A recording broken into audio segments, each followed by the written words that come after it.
वालेकुम, क्या हाल चाल है। उम्मीद है कि आप सब खैरियत से होंगे। तो जी आज के व्लॉग में मैंने सोचा कि मैं आपको फ़रीद की राइटिंग बुक दिखाती हूँ। तो जब मैंने राइटिंग बुक खोली तो इसका हशर देख लें। ठीक है, तो मैंने सोचा कि चलो आज इसकी सिलाई करते हैं घर में ही, और साथ साथ हम आपको फ़रीद की ये ड्राइंग भी दिखाते हैं। ये देखें, और साथ आज फ़रीद की पोएम भी आपको सुनाते हैं। तो चले आए, फ़रीद की पोएम स्टार्ट करते हैं।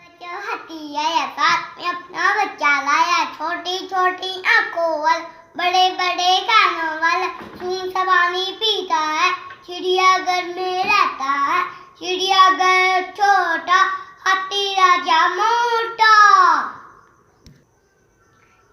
चू चू चू चू चाचा, गड़ी पछुआ नाचा, गड़ी ने बजाया, चुआ नीचे आया, आज की शादी है, मुझे बराबर आया है, खूब बजाई खाएंगे, छोटे होकर रहेंगे। जी व्यूअर्स, कैसी लगी मेरे बेटे की पोएम्स आपको? और अगर अच्छी लगी है तो लाइक करें, वीडियो को शेयर करें और मेरे चैनल को सब्सक्राइब करें। और साथ हमने ये देखें, फ़रीद की नोटबुक भी सिलाई कर ली है, ये देख लें। ठीक है, उम्मीद है कि आपको आज का व्लॉग भी अच्छा लगेगा।